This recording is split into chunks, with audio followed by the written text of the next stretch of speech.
Hi everyone, it's Carrie Bremer here from Artist Strong, and you are watching Feedback Friday. Feedback Friday is a seasonal Facebook Live series. I run it every September through December, and it's an opportunity for artists weekly to ask questions about their artwork in progress, about a series of works, about their art social media postings, about their artist websites, and get another set of eyes and feedback to help them make informed decisions about their art so they can really feel confident with every decision that they make in their art. Feedback is an integral and necessary part of building skill and finding voice, and that's what I aim to do on Artist Strong, is help you build your skill and find your unique voice. Hi Tia, happy Friday to you. I'm in a new setup today because I am on the road. I'm actually on the west coast of Canada this week, and I will be next week too. So I'm on my laptop, and I don't have headphones or anything, so hopefully the sound and everything will sound okay for you guys, but I am still very happy to be here with you. So, hi Carmen. I'm excited. We have a lot of work to look at today. If you would like to be part of a future Feedback Friday, then you can email me, carrie@artiststrong.com. We still have, I think, at least 3 left in this month of December. So those are definitely 3 more chances for you to get specific feedback on your art. And of course, if you don't want the specific feedback, there's still so much benefit from seeing how I move through the feedback process and how it can help you think about your own artwork. Hi, Angela. So glad to see so many of you here today. So I'm really happy to get started. So I'm going to switch the screen over to my Photoshop and the images of your wonderful art so that we can start talking about it. Okay, so the first work, we've got lots of work today, and some are kind of before and afters that I want to show you as well. It's going to be a little harder for me on this screen to see your comments, but I will definitely take a peek and see what you guys are saying. And for those of you watching live or the replay, this is a great opportunity for you to contribute and practice offering feedback yourself and learning about how to, offer feedback as well as receive it, because I think both things are actually quite difficult to do. And it can be quite uncomfortable, really. I don't think it's necessarily hard to do, but if you're not used to doing it, it can feel intimidating or uncomfortable. And I want you guys to lose that discomfort, because sometimes that makes you avoid doing this. And it's such a valuable activity for you. It's so important. It changes the way I look and build my art. I would not make the art that I make today without feedback opportunities from peers or mentors. So I do not remember what piece this is, but someone in the Facebook group posted it. And she was really curious. She felt like maybe it wasn't quite finished yet. She wasn't entirely sure, felt like maybe something was kind of missing. And she was specifically kind of interested in this bird here. Something I noticed, and I mentioned to her, is in a snow scene with the trees kind of floating overhead and the bird feeder, I didn't really have a strong sense of place, so it kind of looked like the birds were standing on the ground, but then everything behind it, I lost a sense of space and dimension. And so I said maybe some kind of horizon line would help. So she shared the image reference as well. So I wanted to give an opportunity to kind of talk about where I might put one. So technically, even though in this piece you can kind of see this is all just ground and snow, there is a light that recedes over this space. And so I think it would be wise, it might even be nice if there was some kind of horizon line that just kind of went back here. Because you don't have to always follow your image reference either. It's about making an artwork that you want to make. And if this had even just like a more severe white area and this was more shaded below, or I don't know, maybe some blue sky started to peek through in here, and so then it really felt like the trees were over us, I think that would really help the space recede a bit and we could feel a bit of the distance more that's in that space. And that would really help me kind of confirm that the birds that are standing on the ground in the foreground are there, and also really help me see how those branches in the bird feeder fit above it. This is a really challenging image, I want to point out. This is a very challenging and brave choice, because snow can intimidate a lot of people. It's really hard to portray. And so something to think about with snow as well, even though it's white, snow reflects all of the colors of the space around it. So if you have a really bright blue day and there's not a lot of tree cover, then your snow is going to have a blue tinge to it. And I do think you can see some of that in the image reference, but also I would say very clearly there's almost a bit of a green tinge in part near the trees. And so that could be a way to add some shadow. And so you got to play with your white paint and like barely any green paint. It would just be like a hint of it. But that could also help ground and create some of the shadows that we see that she has kind of hinted at in her painting. I love her blue jays. I think they have a lovely character to them. And I forgot the name of this bird, but I think he actually looks pretty good too. If she's speaking to the photo reference, the beak of her bird is a little bit longer than the one that we have in the image reference. But again, remember, image references are to provide us information and examples so that we can make the art we want to make. I have a dog in the background crying because someone just left the house. Sorry about that, guys. So understand that you can find information, you can glean information, and you can even combine multiple photo image references together to make your art. Sometimes I think people feel like if they don't match a photo image, or excuse me, a photo reference perfectly, that means something is wrong with their art or they've done a bad job. And I want you guys to move away from that, because that's not making your own art. That's not trusting your own inner artist who's guiding you to make artistic decisions in your work. That's feeling like I have to fit a certain system. Boy, I'm going to have a lot of noise today, apparently. So, moving forward, I have, thank you very much for sharing your birds with us. And I actually have a before and after now of a beautiful tree that I want to show you. So let me find that. Here we go. So we've got the before and after going on here. So, oh, I love it. I love the difference. I don't know if you guys can see it well on the screen, but I see a huge change by just emphasizing the highlight and the lighting through the trees so much more. There's a beautiful sense of light and dimension. It really brings your eyes to where she's put the sparkles in the painting. So you've got all kinds of sparkles right in here. And that fits with the rule of thirds that we've talked about in a previous episode, which is a compositional rule that helps you and your viewer move through the space that you've created on a surface for your artwork. And I really think that adding those sparkles really helps you even notice the highlights in the tree better, which are very subtle and rightfully so. I think they're a beautiful little touch. And it really helps my eyes know where to look and then move through the rest of the piece. So I start here, and then you've got all these wonderful branches that move you in different directions. Oops. And then you also have, the big trunk that's bringing you down through the image. So your eye can move really nicely through the composition. And it is so, this is a great example of how a small little detail is just a little finishing touch and how much of a difference that can make. Oops, sorry guys. Another detail we talked about in this composition, if you look in the bottom right corner of the original image on the left, the space of the kind of the sky below the tree branches, it all seemed very even, and the branches just kind of all stop at the same point.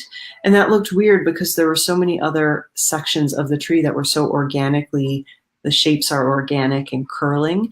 And so we also fixed that too. So you can see in the bottom right, the tree extends. And I think just small little tweaks like that can transform a painting entirely. And I really want you guys to be able to see before and afters like this so that you can think about taking in information and ideas from people. The last time I talked about this piece, I did not talk about putting stars or light kind of to help emphasize the light coming through the trees. I gave a reading of the work and I talked a little bit about composition and how my eye moved through the piece. And then she made this final decision on her own. And that is the key part of feedback I wish more of you would understand, is feedback is not having someone tell you whether your work is good or bad. It's about collecting information, digesting that information, figuring out which pieces of information really resonate with you and your goals for your work, and using them to improve the artwork. That's another reason I wanted to show you guys Angela's piece as well. So Angela just showed us a before and after in the Facebook group, and I loved seeing the process in it. I'm not sure I have it in this. I think it might all be in the other. Yeah. So I'm going to just minimize this for a minute. So Angela showed us a before and after.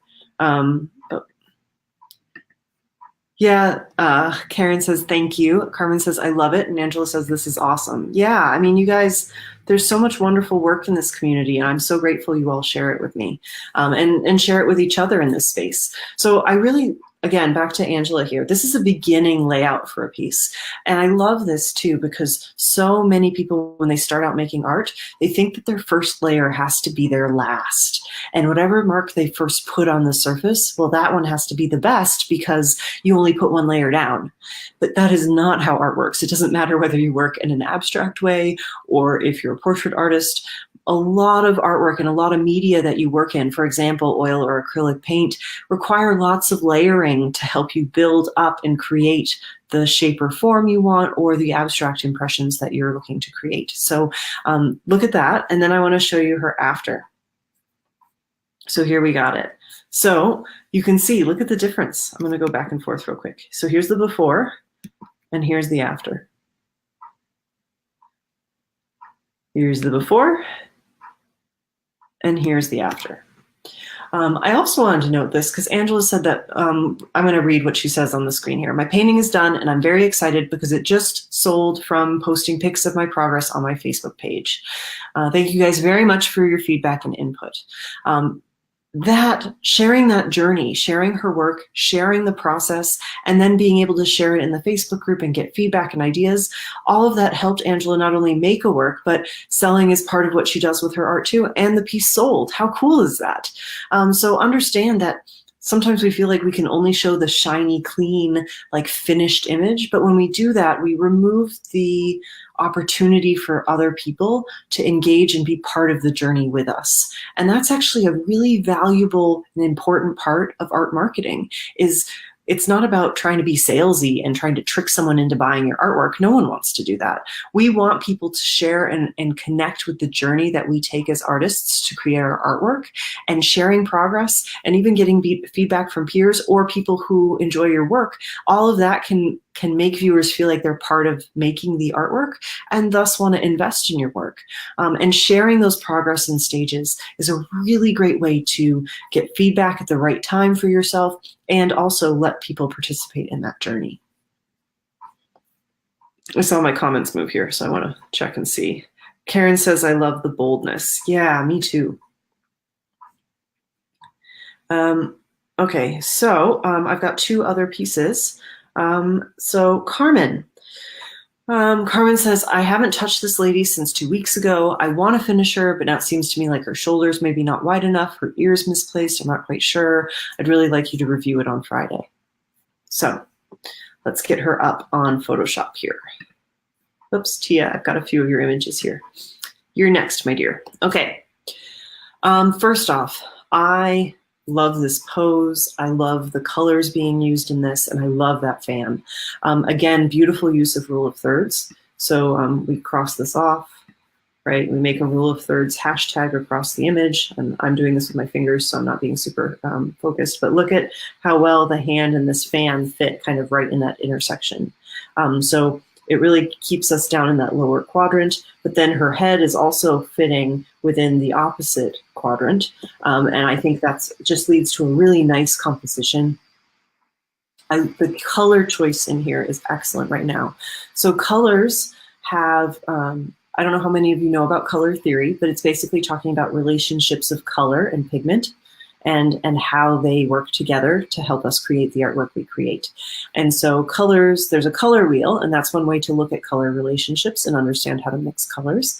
And colors opposite each other on a color wheel are called complements. And they're called complements because when you place them next to each other, the colors are more rich, they both make each other stand out, and it creates a more kind of dynamic composition because the colors, when placed next to each other and they're the right frequencies, they have a vibration that makes everything kind of pop more. So here, Carmen is actually using complementary colors, but they're tints. So when you add white to a color, it's called a tint. So pink is a tint of red. And if you notice too, behind her on the wall, there's a pastel green. It's a tinted green. It's a green with white in it. So you have a pink and a green that are essentially complements of each other on the wheel. And that really makes that beautiful fan pop forward, and it really helps the background recede a bit. And then of course you have this burgundy red chair, which again plays with the complements. And it really helps the woman feel like the foreground in focus, and yet I think has also created some really nice sense of harmony, especially because if you look carefully, those greens and those pinks are also in her skin tone. And that's part of what makes a good composition too, is to integrate and use the same colors of your palette throughout the whole artwork. You can see in her hair, she definitely has greens and some blue in there, right? And so using and making sure all those colors hint throughout all of the objects in your composition really does help a piece harmonize. So Carmen, I wanted to give you a shout out for all that, because I think all this is really nice. I do think you're right, and her shoulder is a little short. So it really depends on the person, but I'm wondering if her shoulder should just be a little bit longer. I mean, you don't want it, yeah, maybe in there, and maybe coming more like this. I think it's a really subtle change, but it's really, it does appear kind of short to me. Something that I've suggested in the past to artists, and I recommend you all look at, is if you can't pose yourself or have a friend or family member in the pose that you're working from, then look for images online. And it doesn't have to be a royalty-free image, because you're just looking to see how the shoulders fit on someone's head who sits in the same pose like this. So if you can find an image reference online, you just use Google Images and you try to find someone reclined, sitting at an angle on a chair or wherever. If you can find the same angle of posture and the same angle of placement of the shoulders, that's going to really help you see how long or short your shoulder is in your reference. It's also really helpful to just look in a mirror yourself and kind of try to sit in that pose. But I do find sometimes having the photograph of your reference, or photographing yourself, or having an online image reference, it already has the image flattened for you. And that's different than having to translate a three-dimensional object from looking in a mirror to a two-dimensional surface. Those are two different skill sets. I'd say the shoulder's the only thing that really I'm concerned about. I know what you mean about, she also mentioned the ear. If you look at someone straight on, the ear is pretty much finishes, I'm not sure actually, I don't remember. I want to look at an image right now of a person. If you look in a mirror, I want to say that, I'm going to just really quickly get an image reference on my screen for me. So yeah, if I'm looking straight on, my ear finishes just at the tip of my nose, but that's when I'm staring straight at an object. So if you're angled and your head is looking up and off to the corner, the ear is going to be lower and probably line up with the bottom of the ear lining up with the top of the mouth. So I don't know that that's an incorrect spot. I wonder if it's the angle of the ear, because the angle of the ear looks very vertical here. And I kind of wonder if it would be a little more angled, just because it's the outside bit of the ear. Again, I think a photo reference could help, but we see the side of the ear more, right? We'd see more of the ear because it's the side of her face. And right now I almost feel like we're seeing just kind of the tip of the ear and the edge of it. And again, too, I guess it depends on whether the ear's laying flat on someone's head or sticks out a bit more too. But it's, for me, the ear, it's kind of the shadow I'm wondering a little bit about. But both of those I think are very nitpicky. I think you could leave the ear exactly where it is and it wouldn't distract from anything. Yeah, I think this has a very pensive quality. If you guys look carefully, you can see a bird sitting on the wind, on a branch that's looking through the window, or possibly a painting, but I was thinking it was a window.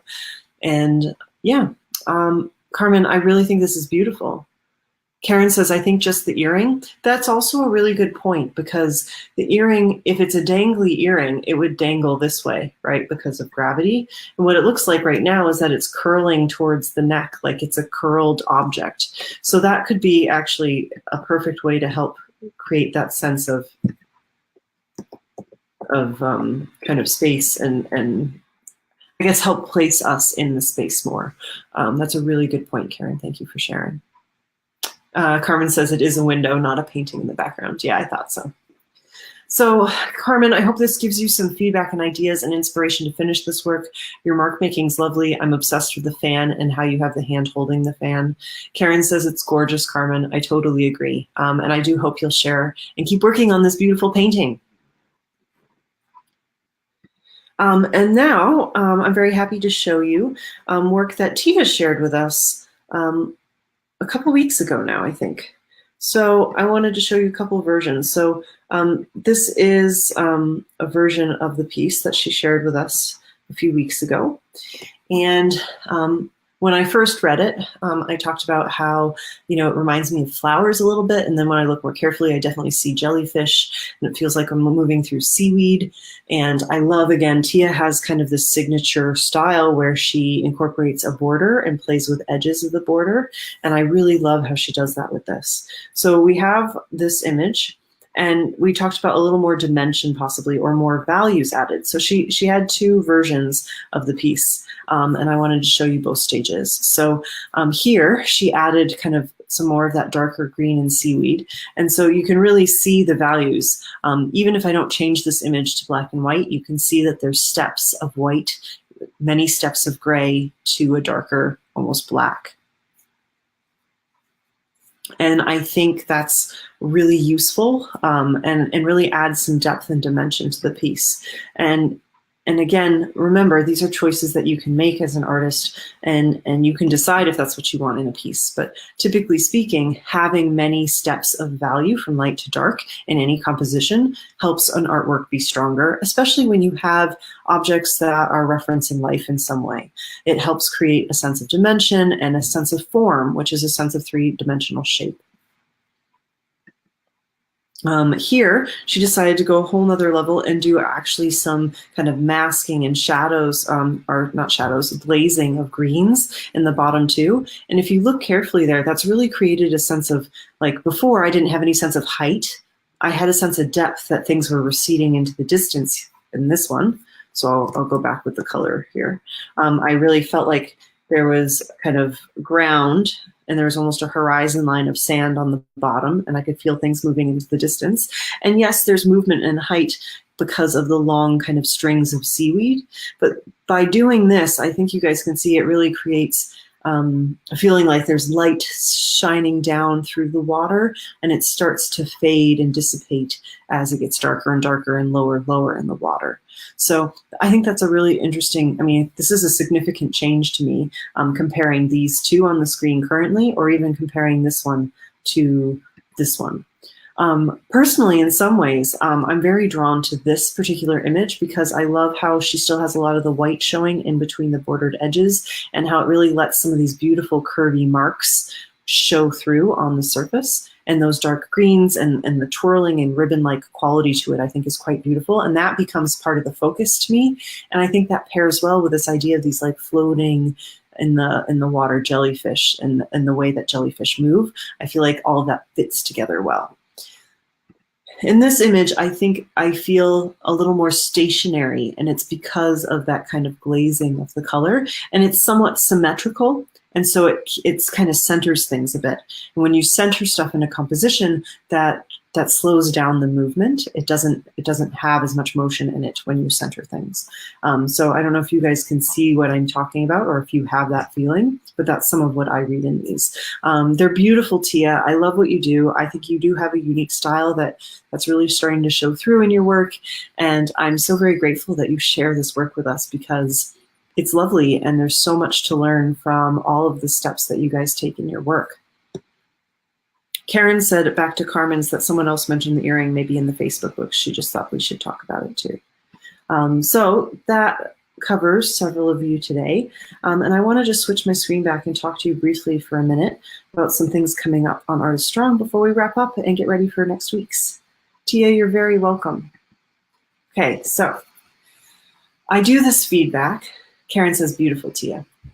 I offer feedback like this because I know that so many artists don't have communities locally where they either feel safe to have these conversations, or they just don't even exist because maybe you live in a rural environment, or somewhere that just doesn't have this kind of art programming. It's one reason I built Artist Strong, is because at the time I was living in Muscat, Oman, and there's some art there, and it's a beautiful country to live in, and I had a wonderful experience there, but I felt very disconnected from the art world personally, and I wanted to have a community where I could go anywhere in the world, and I knew I had my people, and they were at my side, and I could show them pictures of my artwork, and I knew I could get honest and genuine help, and that people really cared about the art that I was making and me, and we could all feel safe together and feel that way so that we could all grow as artists.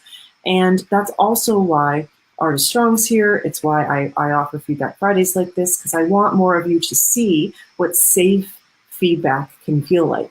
And I say safe because the word critique usually makes people think critical, and that critique and that, is bad, and it's only pointing out the bad things in your artwork. And that is entirely wrong. That is not what critique is supposed to be about. And even in my university experience, so many people didn't speak up because they felt like we were all art majors, and they felt like they couldn't speak up because they weren't sure whether what they'd say was right or wrong. And that's not what feedback or critique is about either. And I want us all to feel empowered to be able to have these conversations and really grow, because feedback is an integral and key part of building our skill and finding our voice. If you don't have outside people to give you this kind of feedback or ideas on your art, you can grow, but it's going to be slower, or it's going to come in these stops and starts because you don't have that community to constantly keep you accountable to your goals and also help you see the things that you just can't see in your own art. That is also why I've made my program called The Circle. It's a 6-month mastermind for artists that begins every January, and it runs through June.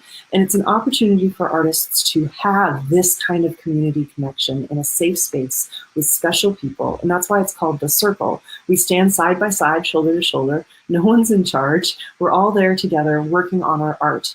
And this coming year is actually quite exciting for me as well, because my work was recently accepted for a solo exhibition at the end of next year by the city of Ottawa. So not only will I be helping facilitate this community where we all have goals for our art and work toward it and get feedback, but I'll also be able to share that journey of working towards my solo show and getting my art ready and talking about what it's been like to prepare, and share that with everyone in the community as well. So if you're looking for this kind of consistent connection, Feedback Fridays end in December.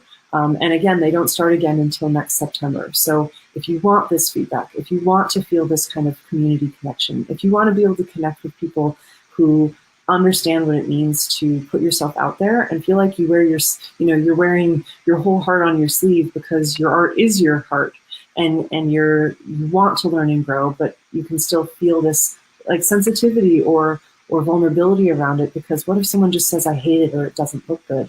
The Circle helps you build the confidence so that you're not worried about when those things happen, because they do. You actually know enough about what you want for your art and what you're looking to achieve with your work, that none of that matters as much anymore. It might sting, but you know that what you're doing is worth more than some random comment on Instagram or Facebook.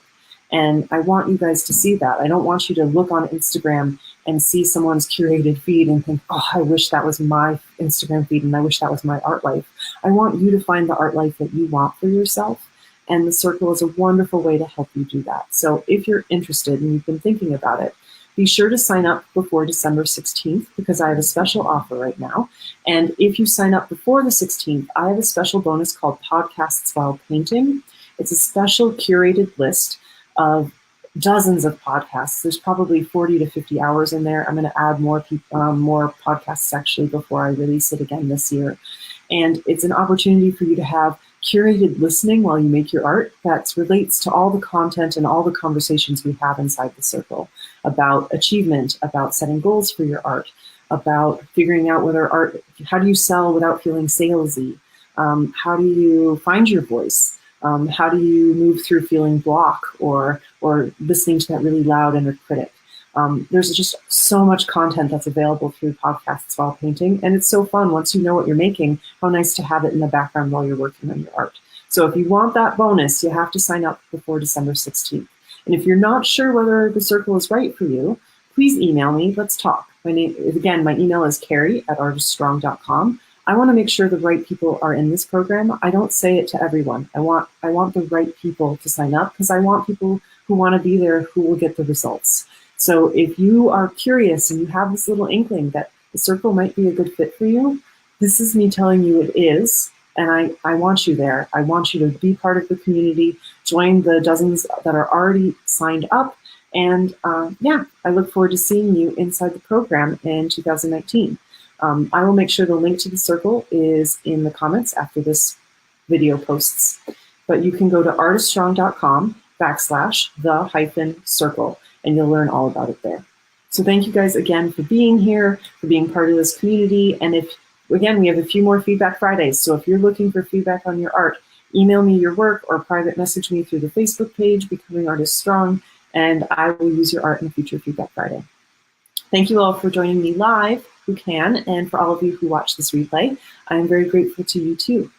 Angela says, thanks, Carrie. Everyone's work today is fabulous. It's so exciting and inspiring to watch. I'm so glad to hear that. That's exactly how I feel. I'm so pumped after these conversations that I just kind of run around the house aimlessly after, because I'm just too hyper after these conversations, because I'm so inspired by your work and your bravery for sharing your art. So thank you guys again for being here, and I'll see you next week on our next Feedback Friday. Have a great day.